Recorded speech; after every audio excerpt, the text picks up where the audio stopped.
La bourse pour les projets de recherche novateurs en relation du travail vise principalement à reconnaître l'apport d'une personne diplômée de deuxième ou troisième cycle universitaire à l'avancement des connaissances en relation du travail. Cette année, près d'une vingtaine de projets ont été déposés. Pandémie, confinement, mesures de distanciation sociale, autant d'éléments qui font en sorte que cette année, l'habituelle cérémonie de la remise de la bourse est faite virtuellement. C'est donc avec beaucoup de fierté que j'ai l'honneur de remettre une bourse de 2500 $, la sixième du genre à être remise par la FAE, à Mme Karine Bilodeau. Karine est diplômée d'une maîtrise en administration et en évaluation en éducation de l'Université Laval. Dans le cadre de cette maîtrise, elle s'est intéressée au système d'éducation qui est de plus en plus influencé par les nouvelles formes d'organisation du travail, dans lesquelles s'inscrivent la gestion axée sur les résultats et les injonctions à collaborer. Ces nouvelles formes d'organisation du travail modifient considérablement les relations au travail et se traduisent notamment par l'implantation de communautés d'apprentissage professionnel. Ces travaux lui ont aussi permis de développer une opinion critique quant à l'évolution des relations au travail au regard de trois aspects distincts. L'influence des nouvelles formes d'organisation du travail, incluant la gestion axée sur les résultats, l'influence des technologies de l'information et de la communication, et finalement les données du ministère de l'Éducation qui, sans surprise, démontrent que l'enseignement demeure à ce jour un métier féminin, surtout au primaire, et que l'expérience spécifique des femmes est peu prise en compte.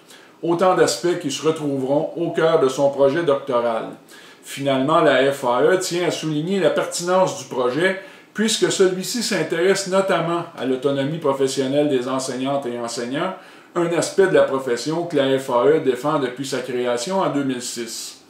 Malgré qu'elle soit très impliquée dans plusieurs sphères du monde de l'éducation et du monde universitaire, Karine trouve le temps, en sus de sa vie de famille, de faire de la suppléance aux primaires dans des écoles du centre de services scolaires des premières seigneuries. Les enseignantes et enseignants de ce centre de services scolaires sont représentés par le syndicat de l'enseignement de la région de Québec, affilié à la FAE. Je t'adresse donc, Karine, toutes mes félicitations pour cette bourse bien méritée. Bonjour à vous tous et à vous toutes. Bonne rencontre.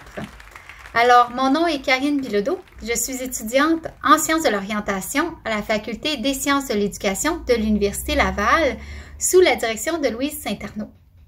Alors, j'ai un baccalauréat en enseignement. J'ai été enseignante pendant 7 ans. Par contre, j'ai eu un processus d'insertion assez chaotique en enseignement, ce qui fait qu'après 7 ans, j'ai quitté l'enseignement en ayant pris note de plusieurs défis de l'enseignement qui m'ont amené en fait à poursuivre aux études supérieures.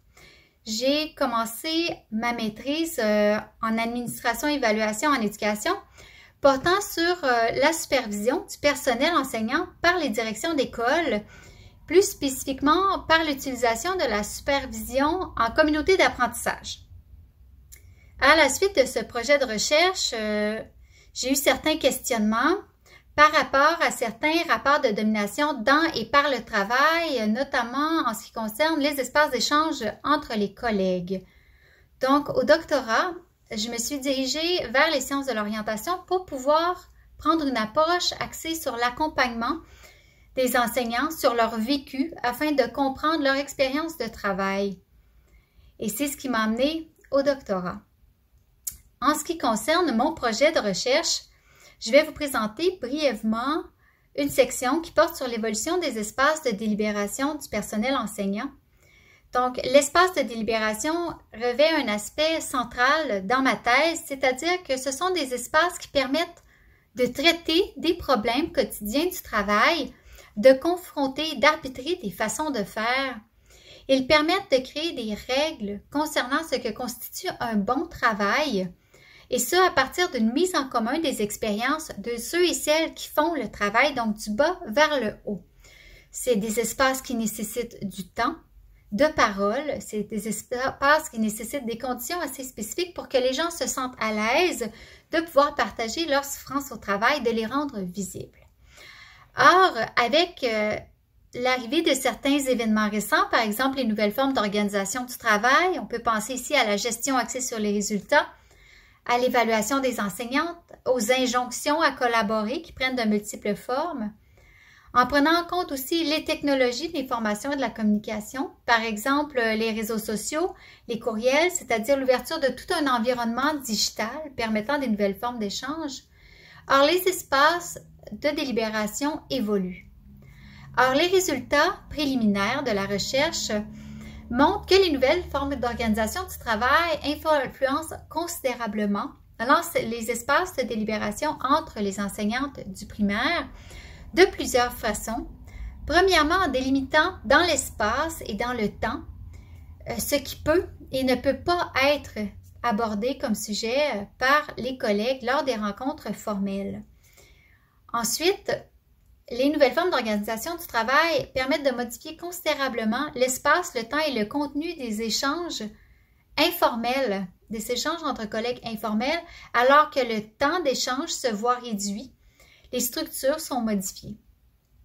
Ensuite, les nouvelles technologies de l'information et de la communication montrent une portée limitée des réseaux sociaux comme moyen alternatif pour mettre en discussion les difficultés vécues au travail, soit des difficultés qui peuvent être difficilement débattues dans les lieux de travail. Par contre, les moyens de délibération en ligne portent avec elles certaines contraintes puisqu'ils laissent entre autres une trace visible de ce qui est dit et chaque plateforme ne permet pas de discuter les mêmes éléments. Alors voilà, c'est ce que je peux me permettre de vous présenter présentement considérant les résultats préliminaires de ma thèse. En ce qui concerne la portée de cette étude, j'espère qu'une approche critique ancrée dans une méthode qualitative permettra de nuancer certains présupposés, certains tenus pour acquis concernant les espaces de parole, les structures qui sont en place, par exemple les multiples bienfaits liés au travail collaboratif et aux injonctions qui en découlent maintenant. Et je crois que ça aura une influence sur les structures qui sont mises en place. En fait, les structures qui permettent de rendre visibles les souffrances des enseignantes, qui présentement est un aspect contribuant énormément au décrochage des enseignants. Alors voilà, sur ce, j'aimerais remercier du fond du cœur la Fédération autonome de l'enseignement d'avoir pris le temps de lire mon projet et de l'accepter et de le reconnaître. C'est une forme de reconnaissance formidable et particulièrement stimulante pour la poursuite de ce travail en temps de confinement. Alors, merci infiniment pour le beau travail que fait la Fédération, pour votre implication auprès des enseignants. Ça bouge beaucoup présentement. Lâchez pas. Sur ce, merci de votre temps d'écoute. Au revoir!